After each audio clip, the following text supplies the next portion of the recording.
Hey everybody, this is Scott Jones and Mike Ricci. There I am right there. We're going to stay on Mike for most of the show here because he is the star of the show. I'm coming to you guys from YOLO Triathlon headquarters here in South Denver, Colorado, and I'm really excited to introduce and share some great information today with Mike Ricci of D3 Multisports. So how you doing, Mike? Good. How you doing, Scott? Good morning. Good. I thought this would be a really fun way just to share what you are doing up in Boulder for triathlon and your coaching and all the cool things that you've been up to. I'm going to let people know a little bit about you Okay. and what you're all about here. Let me take a look at your site here. I'm going to pull it up and do a quick little synopsis of you if I can find that bad boy. Anyway, Mike was the triathlon national coach of the year in 2013. Is that right? That's right. Yep. And that's due to my time with University of Colorado and coaching a national champion there. And we've had now they're at five consecutive championships, national championships, and I was there for four of the first four. So pretty cool stuff. Oh, that's so cool. And so yeah, just to give you guys a basic background, 2013 USAT National Coach of the Year. He's a USAT Level 3 Elite coach, and there's only like 15 people that have that title, which is pretty darn cool. To be leading a team in Boulder, Colorado, in triathlon to national championships is a big deal because triathlon is absolutely huge in Colorado, as it is all over the world. So it's pretty cool to have you on the line. So we're going to kind of share. Well, really quick, if you guys are listening, it's d3multisport.com. You can kind of look at resources. He's got some really cool stuff. He does really short videos where you guys can get some good tips on exercise physiology, training tips, mental, anything that you can think of. Their services are broad and very expansive. It would take you a long time to go through his whole site, but it's very clean. It's very easy to navigate, so I would definitely recommend you guys go over there and check it out. So Mike, really quick, diving in here, how did you get into triathlon? How did you get Yeah, into the sport and interested? it's a long story. I'll try to keep it under a minute. But I think I was about 12, and I picked up this magazine called Triathlon Today at the drugstore, and Dave Scott had just won his first or second Ironman, and he was claimed to be the fittest man in the world. And I thought that was a really, really cool title. I played sports my whole life, basketball, football, baseball, and just always wanted to do a triathlon. And then when I was 20, I was lifeguarding, and a guy came in the pool, and he said, "Yeah, I'm a triathlete, blah, blah." I never really met a triathlete before. I grew up in Rhode Island, which is pretty small. And then one thing led to another. I did a race that weekend, that summer, sorry, and then ended up walking on my college cross-country team. And that next fall, started coaching swimming, and the whole thing just kind of blew up from there and started coaching people around 1992. Oh, So that's wow. how it all started. So, okay, what was the sport like back in '92? Because there's still tons of people who haven't tried a Yeah. triathlon So before. I did my first race in 1988. You laid your bike down on the pavement because there were no racks. There was no aero bars. Nobody had disc wheels. People put socks on in transition for the bike. It was just kind of real casual. I mean, obviously you're trying to be competitive, and but we didn't really put a lot of thought into transition times and things like that. Training was pretty general. We just followed what runners, bikers, and swimmers did, and tried to figure out a way to make it all work. But when you do that, you're pretty exhausted all the time because you're just trying to hammer all the workouts. But it was great. And then eventually, you started seeing aero bars and disc wheels and things like that, and the sport just kind of blew up early '90s. Yeah. Well, it's funny because you're talking about throwing your bike on the pavement, and Yeah, you guys are actually D3 Multisport is you guys are hosting a transition clinic for the YOLO exactly. triathlon, and we'll dive into that in a little bit. But the Sure. fact that you guys were throwing them on the ground, and now we Right. actually have a clinic teaching people how to Right. transition, is Exactly. hilarious. It's free time. So. Yeah, and for anybody who's listening, if you guys have not done a triathlon, the transition is probably the scariest thing for most beginners. Wouldn't you say that's about right? I would say that's true. It's what you can really mess up versus what you get right. It's just we'll go through it, but it's just go slow, take your time, and do what you need to do, and be Yeah, comfortable out absolutely. there. So Barry Siff, he's the acting president of USAT right now, United States Triathlon. He put on an amazing event up in Boulder. I actually participated in a half Ironman a few years ago. I can't remember Yeah, when it was. And so that's your home ground, home right, stand area. right. Did you ever participate in I that did. event? I did all of his races. I've done all of his races, and I'm excited to see how well it does down in Aurora, taking over the old Rattlesnake and all that. So he's a great guy. I think a lot of people in South Denver may or may not know what a great event he puts on. I know we had a lot of people from Denver come up for the, his Boulder Series, 5430 Sports Series. So, hopefully he gets a lot of people to really understand what a great event he puts on, and it's going to be, yeah. I mean, I absolutely, like, from my standpoint, I put on events all over the country. Mm-hmm. The first two things as a event producer and director is, the first thing over everything is safety. Okay, Exactly. so his events, he's very meticulous. I can speak from experience.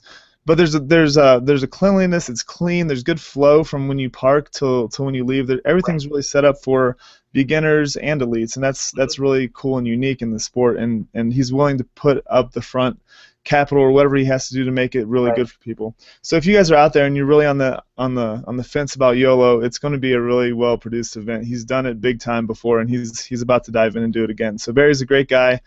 He's higher energy. He'd probably knock me and Mike out of the water on energy just hanging out right now.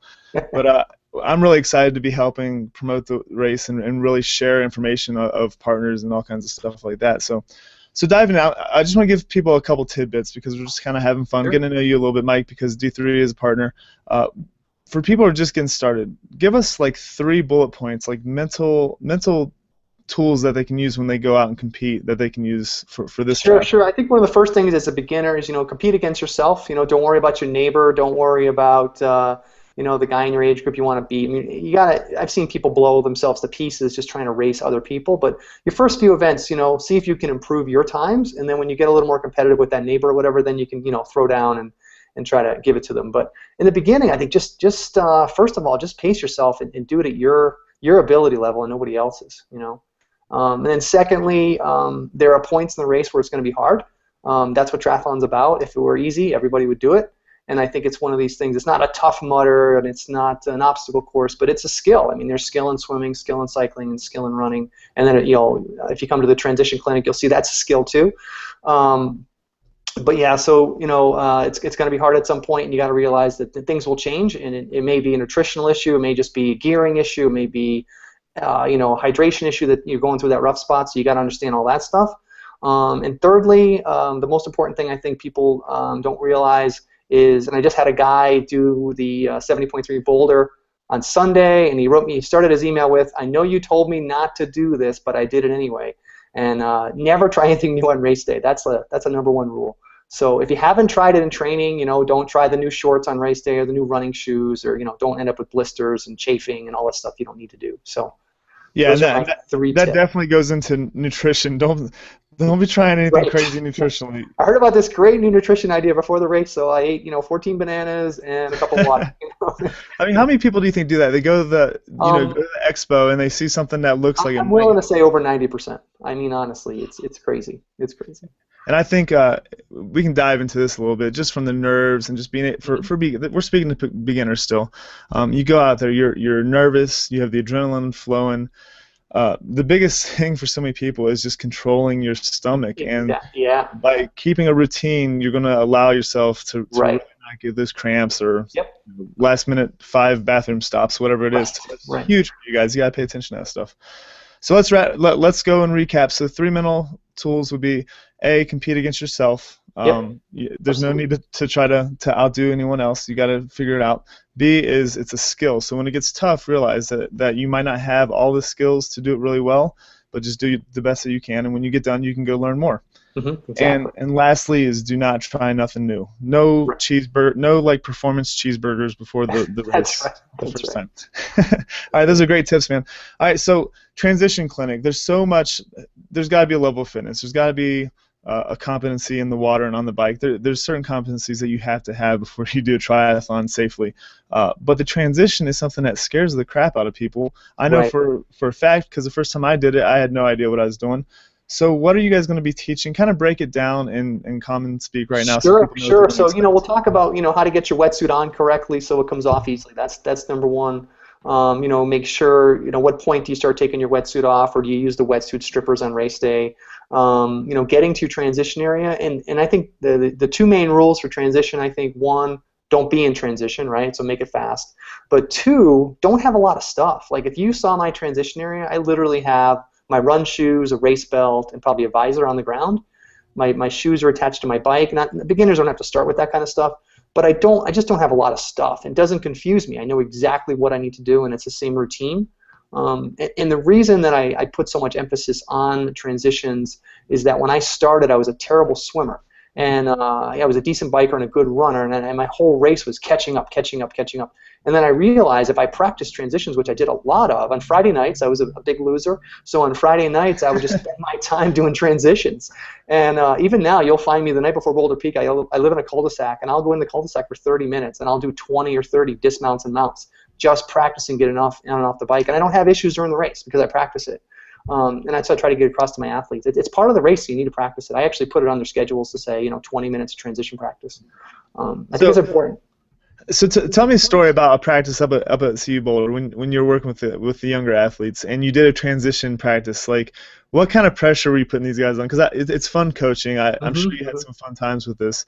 But what kind of things would you do? Like, did you use negative reinforcement or positive reinforcement? Like 80 push-ups if you're not out of there in 10 seconds. Well, I'll tell you a story. So one day we're doing this transition clinic on Franklin Field, which is a nice field, and it started to snow sideways. And this is probably, must have been March. And so it's snowing sideways. I got the kids running the whole length of the field, coming back, getting on their bikes, riding half. And this one kid decides he's going to run halfway and come back. And I said, how long were you supposed to be running? He said, well, you told me the whole length of the field. And I said, well, how far did you run? He said, half the field. I said, okay, start doing push-ups. And he started doing like 25 push-ups. So one of the kids comes up to me and he says, we really think that's a negative thing to do because it makes us feel like, you don't like us. And I said, oh, no. I said, push-ups are about love. I said, if I didn't care, I wouldn't ask you to do push-ups, right? So I said, I would just let you do whatever you want. I said, but that's not the point. And that was one of the first early signs that the kids were kind of like, oh, this guy's a little different. He's going to push us and he's going to hold us accountable. And I think that's a big part of coaching younger kids, So, and yeah. That's one of my funnier stories. Unfortunately, negative reinforcement is a powerful tool, especially for the young dudes. They're already trying to barter their way out of it, like 5 minutes afterwards. My boss at Club Sports at Boulder, she just told me, she goes, well, you can ask them 100 times, or you can just tell them once. She goes, it's up to you. You can ask them to do it, or you can tell them to do it. And she'd been doing this for 20 years, so she knew the culture of the youth much better than I did. And so I took that and ran with it, and I never got any flack from anybody above me, so it all worked out. Oh, that's so cool. Okay, so let's talk about D3 a little bit. So sure. This is kind of your baby, right? Yeah, 13, 14 years now, yeah. Yeah, so tell us about where you are right now. You don't have to go into the whole history because people can find that on the website, but where are you going with this? What's your goal for D3? What's my goal for D3? That's the daily question. Yeah. So D3. So basically, what our main goal is just to create one-on-one custom plans for our athletes. We also offer training plans. We offer quarterly plans for people that maybe they don't need as much feedback. But our goal really is one-on-one coaching at a high level. So you want to email your coach. You want to get a reply within an hour or 24 hours. We can do that. If you've got a wedding coming up or travel or family stuff, we put that on your schedule. We don't just give you a canned plan, and it's really specific to your strengths and weaknesses. So our goal is always to just grow our one-on-one business because that's really the bread and butter for us. The other stuff complements it nicely, and it helps people try out coaching at a lower cost to see if it's for them and to see if we're a good fit. And it's always been a good thing because a lot of times people will come in at buying a training plan and then maybe do some quarterly coaching and then say, hey, I'd like to do one-on-one coaching. This has been a good value for me. I'm ramping up for Ironman in 18 months or whatever. So for us, it's one-on-one coaching. But we love to provide good free content, and I think we have like 400 articles on the website and probably 100 videos of different things. And I really just want to see people get into the sport. I love the sport. I've been doing it since I was 19, and I think that the resources when I started were zero. There were no triathlon books, there were no websites, obviously. Things like that, and I love seeing people come across the finish line for the first time because I can't do it again. I've already done my one time across the finish line, so my triathlon virginity was broken a long time ago, if that's what you want to call it. I just got an email from a lady the other day, and she bought one of my beginner triathlon plans, and she said, oh my God, I didn't use a plan last year, I used your plan this year, and I improved 30 minutes in my sprint. And I said, well, yeah, you're going to improve even more if you just keep being consistent. So I love getting those emails. It pumps me up, and it makes me keep wanting to coach and help people. Oh, that's so cool. So Mike Ricci, D3 Multisport, helping people lose their triginity for 15 years. That's your new tagline. So awesome. Really quick, so people can go to your site, and they see that you've won this amazing award last year, and you've done some really cool things. Are you open to beginners and just absolutely. So I've got I've got beginners, and then I've got people who are going from they want to do an Olympic, and then next year they want to do an Ironman. So I consider those beginners in a lot of ways too, because it's racing an Olympic distance at for 2 to 3 hours is different than a 10, 12, 14-hour Ironman event. So it's almost like a different sport. So yeah, beginners across the board. I got plenty of people that I've coached. Taught them how to swim, taught them how to bike, taught them how to run. Never done a triathlon. All of it. Yeah, it's fun. I always keep a good mix because it keeps me interested in my athletes. Yeah, absolutely. So is triathlon still growing? The stats are telling us it is. I don't see, with my business, it's been growing, so I don't see it being stagnant. I think during the 2008 to 2011, we kind of had a little flat to it. But I think the USAT numbers are still up. I don't really see it slowing down. I think in Europe, I think they're probably always 6 months behind us, so I think their growth is still happening. So I think, yeah, and being that we coach athletes all over the world, I have guys in Australia and Saudi Arabia and, I mean, crazy places. Yeah. Yeah, it's growing. I think it's still growing. I'm not seeing a slowdown at all. Awesome, Mike. Well, hey, this has been great. I just wanted to get you on. I wanted people to meet you and how you're working with YOLO. Of course, the transition clinic is coming up in July. I'm going to post that to YOLOtry.com, and you guys have it on d3multisport.com as well. We'll post that afterwards. Yep. Is there anything else you want to say to people who are about to go out and try this awesome triathlon? Yeah, give it a try. Do a couple races. Don't quit after one race. I think you're going to get the fever anyway. But try Barry's events. They're great events, and he's going to put on a great race. And if you miss it, you'll be missing out because he does a great job. Awesome. Thanks, Mike. Appreciate your time. And everybody else out there, have a great training day. All right. Thanks much.